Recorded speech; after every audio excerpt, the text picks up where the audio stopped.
Hello mga repa! Kamusta naman ang mga buhay-buhay? So for today's video nga mga repa, to be continue nga pala to ng ganap namin dito sa Pangasinan. Ito na nga pala yung mga kaganapan sa bahay na pinag-stayan namin. Pagkatapos nga namin mag-swimming sa dagat, nagpahinga nga lang kami saglit pag-uwi. At ayun na nga, nag-session na naman uli kami para mag-inom at maglaro ng bingo. Kapag nga may alak, syempre hindi din mawawala ang karaoke. Napakagaling nga kumanta ng mag-asawa na to. Pakinggan nyo ha.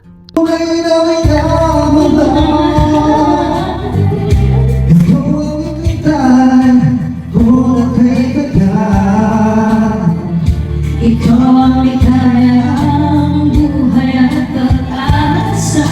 Ikaw lang, wala nang iba. Kaya hanggang ngayon, ikaw pa rin ang ibig ko. Ikaw pa rin ang natatanging pangarap ko.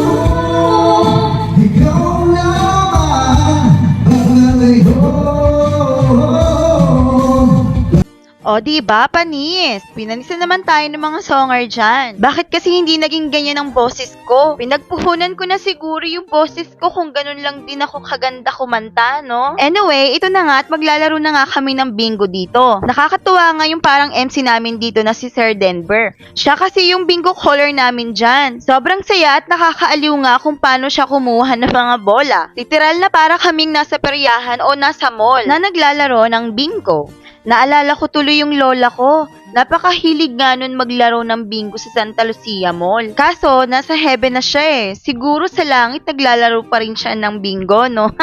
Panoorin nyo nga mga repa kung paano kami maglaro ng bingo dito ha. Nakakatuwa kaya. At ang gulo-gulo nga namin dyan.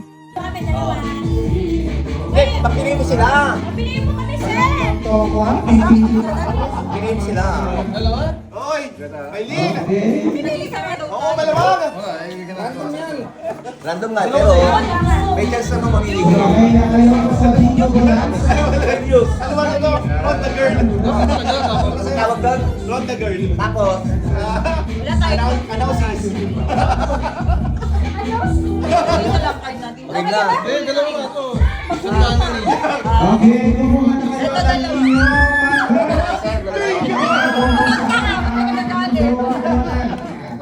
Pili ka lang. Pwede naman. Pili kayo.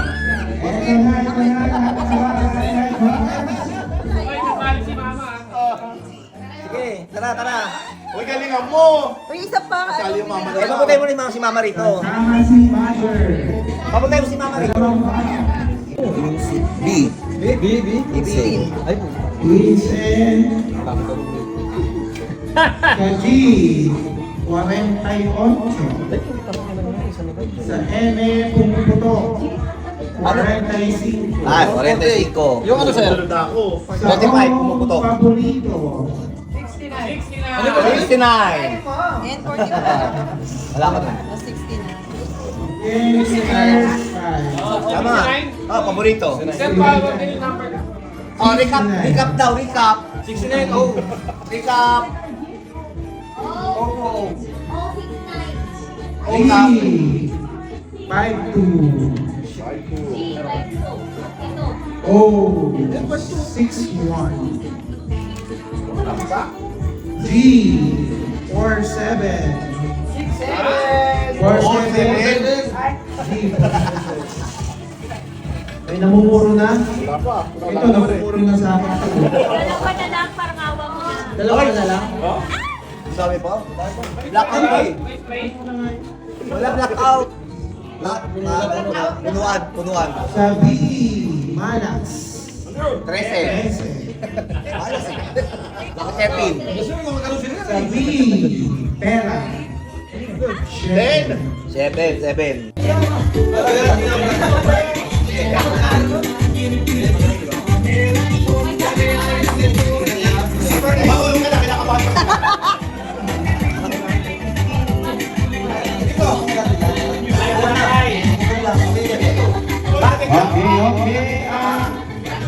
Ingay mo. Announce ako. Okay. Welcome. Good evening sa Bingo Bonanza dito po sa Bulinaw, Pangasinan. Okay. Eto na. Itaas ang mga cards. 1, 2, 3, 4, 5, 6, 7, 8, 9, 10. Kulang pa. Tapos apa? Kulang ka. Ay, dalawa. O, tama ko. O, tama.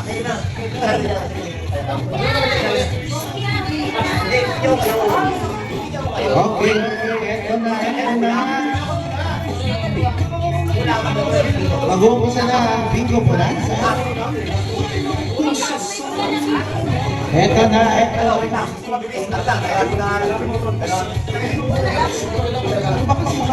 Ano ba?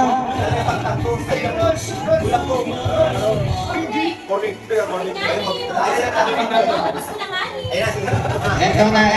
Good evening. Welcome sa Bingo Bonanza. Bago sumapit ang birthday ni Joshua. Eto na tayo ngayon. Lakad ang advertise 600,000. Lakad.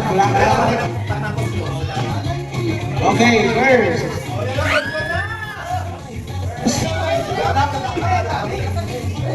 Ano yung nahulog? Asa yung nahulog? Ganun.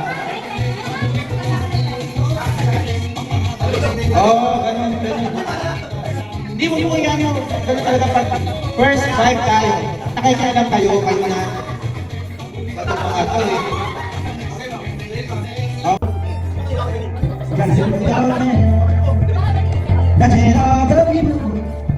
Share all the world. Okay. Back.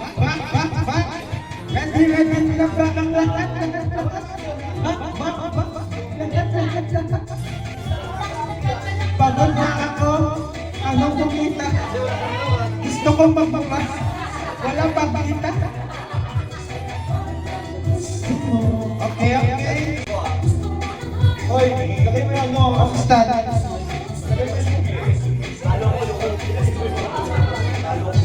Saan kita?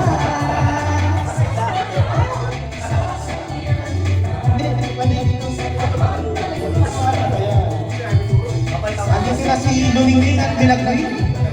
Ito na sila. Showdown na sila. Alright. Ito na.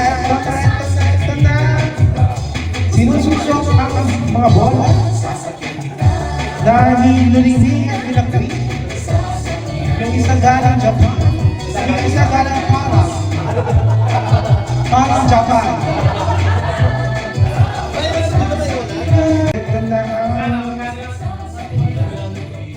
Puta, nahilo ako sa ginagawa ko. Dali. Supa ako sa layo ha. Ako muna. Gagawin ko. Ito na.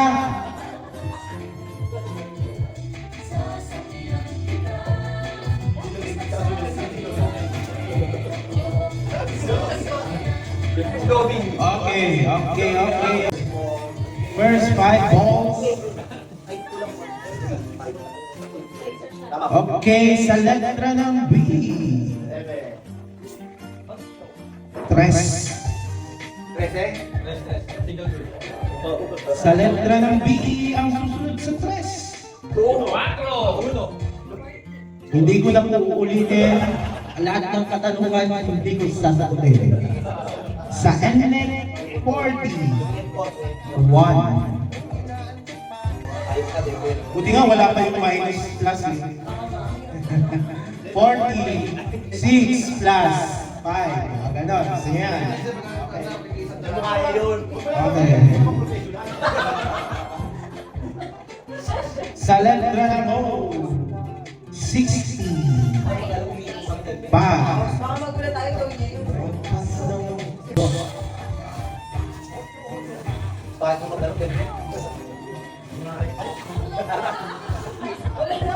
Ganon ha. Sa letra ng G, Dinoble, Sardinas. Sa letra ng I, ulit, Pasko. Bispiras ito. Sa letra ng N, pumuputok. 45. Sa letra ng G, 57. Wala mo pala din doon.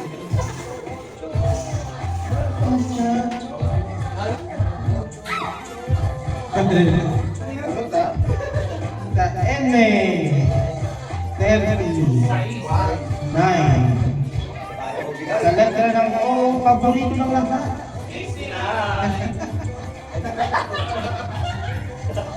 Sa letra ng G, 67. Sa I, 20. 7.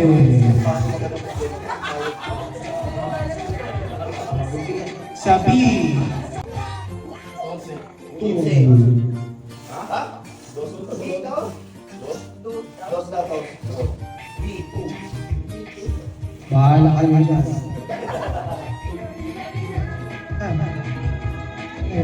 Ay, ito tayo.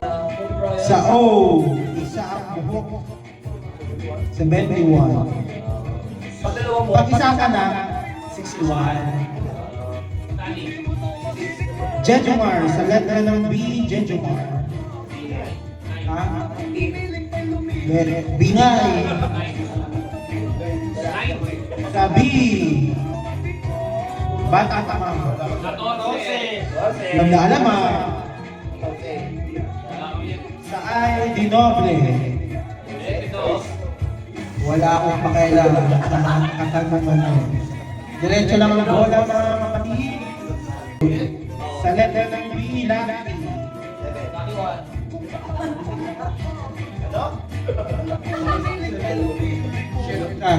Siyete. Sa I, ano ako ng perya sa yan dati? Dapat kasi ng ano, tapos babasag sa tubig.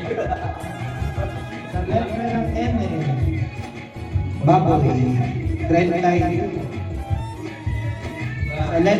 Sa letra ng G, 50. Ay, nakatulog mama. Sa letra ng I, Sarado. Ete. Malamang meron 30. Jack. Hindi ko sasabihin ang iyong mga katanungan, nabanggit na ang bola. Sunod na yung letra ng N,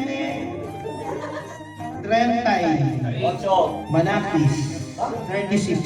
Jackie 36. Labi mo. Sa letra ng G, Kaya yung pato. 53. Bingo! Wala ka layo. Nalagalala. Sa G ulit, minus 1 sa last goal. Tingnan mo, wala pa ako natatagpisan na marami. 68, ayan, meron na.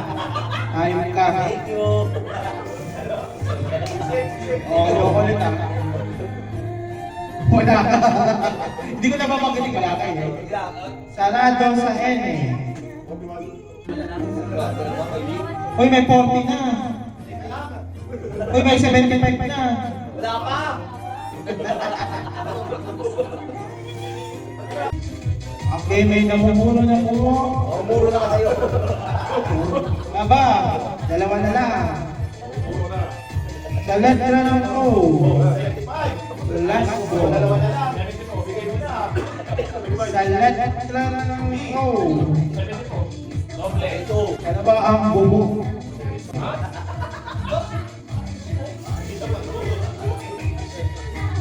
Ang isang pagkasan. Sa B. Isa lang yung ako. Ano gusto mo? 5-10. Mag-adjust ako. Sa letra ng B.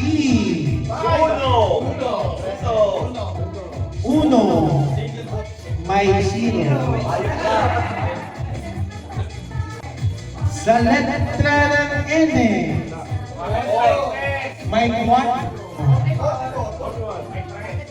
May 3. 34. 34.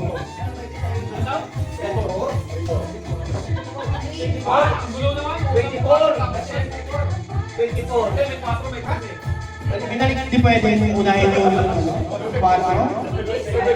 Ay, birthday. O sige, yun, yan na yun. Ano yung gusto mo? 43. Plus 1. 44 sa English. Ito na. Sabi. Uno. Bigyan mo na. Alas. Ay po, takin na, 5 na lang. Ako niya. Sa letra ng Yan, tama. Yan. N. Ha? 43.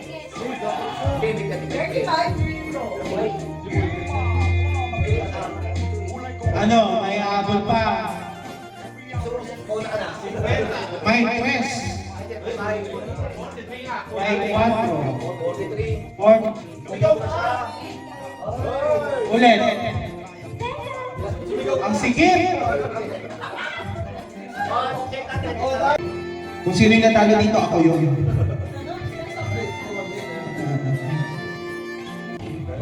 I wanna lay down roses for tonight I sleep. Marsha, marami na tulog. Big just as close as Sunday you down for the bed of roses. Okay, back. Eto na tayo sa final round. Okay, eto na. Sandali. Doble na. Ayan, si Luningning, Milagning, si Lungwe. Hindi pa nanalo ko nila. Oh, ikaw. Ito na po Pagkalo ko dyan, ako maglalagay. si Luningning. Sandali lang, ano lang ako Bathroom break lang ako Ito na ang final round na po. Ito na. Ay ba, sakto na. Video. Happy birthday to you. Happy birthday. Happy birthday, Joshua. Happy birthday, Joshua. Happy birthday. Happy birthday, Happy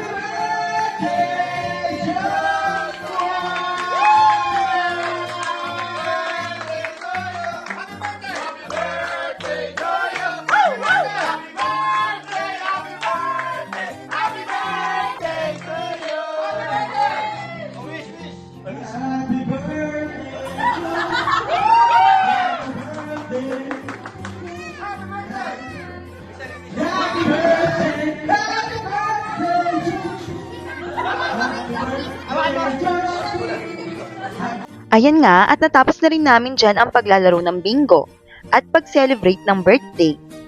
Ang saya talaga kapag merong komedyante sa mga kasamahan mo, no? Sasakit nga yung tiyan mo, kakatawa. Kinaumagahan nga, nag-almusal na kami sabay-sabay, tas magpapahinga konti. Dahil kami ngang lahat ay magagayak na rin para umuwi. Ito nga pala yung kwarto na pinag-istayan naming lahat. Kanya-kanya kami ng pwesto dyan at yung mag-asawa na may-ari ng bahay ay sa kabilang kwarto. Napakalamig nga dyan mga repa, na para kang nasa Sapporo, Japan. Napakabait din ng mga banggulang nila dyan. Sobrang ang asikasong-asikaso kami. Iba talaga ang mga tao sa Pangasinan, no? Sobrang maaasikaso. Lalo na pagdating sa bisita nila, napaka-hospitality nga nila.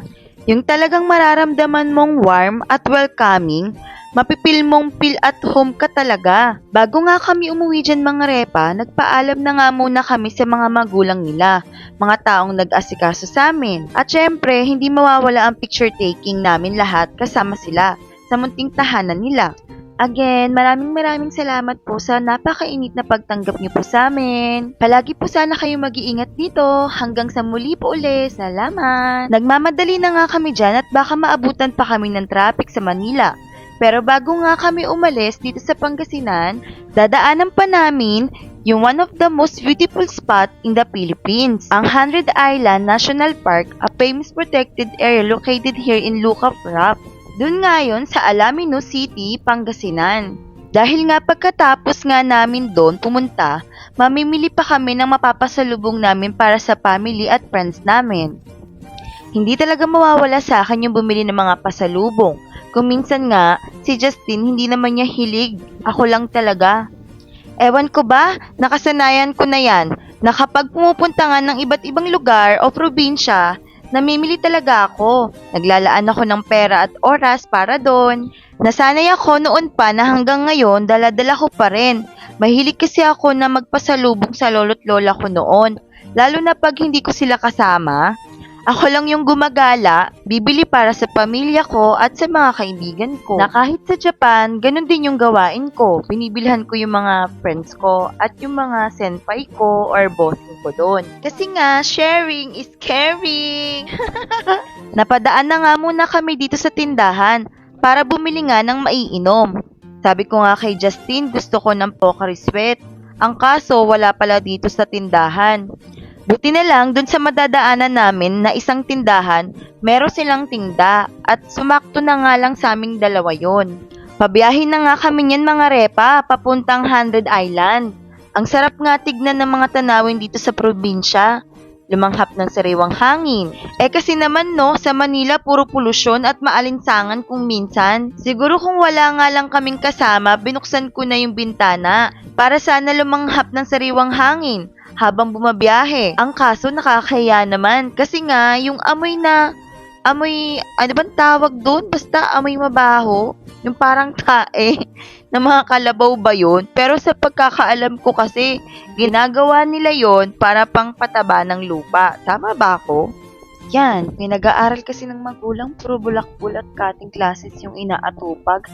Sa wakas, nandito na kami at nakarating na rin sa 100 Island. Nakarating na nga ako sa 100 Island, pero dito nga sa park na to ay hindi pa. Tignan nga natin mga repa kung anong mga kaganapan nga ang meron dito. Feeling ko mas maganda to kapag kagabi. Kasi may mga kung anik-anik na pailaw-ilaw effect ang peg niya dito no? At ayun na nga, mag-picture taking uli kami dito. Habang nag-aantay nga ng turn namin, ay pinauna na muna nga namin yung mga iba. Grabe no, hanggang dito nakakarating na din tayo.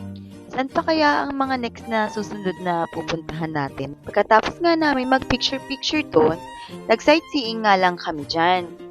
Tumingin-tingin ng mga kung anik-anik, tinignan nga din namin yung dagat, napakaganda pala talaga no? At dyan nga, may nag-aalok ng crab, napakamura pa. Hay, napakamura pa naman. May maliliit at malalaki. Gusto ko sanang bumili, pero hindi lang pwede Dahil malayo pa nga ang babiyahiin namin, baka mangamoy nga lang sa kotse ko, ng alimango. Kawawa naman si Pearly ko pagka nagkataon. Di bale, next time, baka prepare kami. Pag nakapunta uli kami ng Pangasinan, nagkayayaan na nga kaming umalis dyan dahil mamimili pa kami ng mga pasalubong namin. Pero bago yon, magsi-CR na nga muna kami kasi malayo pa yung pupuntahan namin. Yan, tapos na din kami mag-CR. Papunta na nga kami ng parking. Nang nakita ko naman tong scramble. Nagpabili nga ako dyan kay Justin kasi nga gusto kong tikman para bang bumalik ako sa pagkabata na namamasyal sa park, tas si Justin yung tatay ko, ako yung anak niya. Char. Sabi ko kasi, bili niya nga ako at yung classic nga lang yung pinili kong flavor. Naalala ko lang yung mga kabataan, ang lakas makabalik sa nakaraan no. Akala ko nga kalasa siya ng mga nabibili nung mga bata pa tayo. Pero ayun nga, medyo disappoint ako kasi hindi na nga ganun yung lasa niyan. Papunta na nga kami nito ng kotse. Nang biglang bumagsak pa yung ulan. Ayun, yung scramble ko may flavor rain na. Dito na nga kami sa bilihan ng mga pasalubong. Mga dry fish na nga lang binili namin dyan para pang ulam na rin sa pang umaga. Espada, danggit, at maliliit na pusit. Ayun nga yung binili namin ni Justin dyan. Medyo mahal din, pero kung ikukumpara sa Manila, sobrang mahal doon. Yung tipong tubong lugaw na pagbibili ka sa Manila. Kay nanay na nga lang kami bumili dyan. Dahil kung saan nga yung pinipilahan, syempre, doon din kami. Pero ayun na nga, matanda na kasi si nanay kaya maraming bumibili sa kanila. So paano? Hanggang dito na lang muna. Salamat sa panonood. Hanggang sa muli!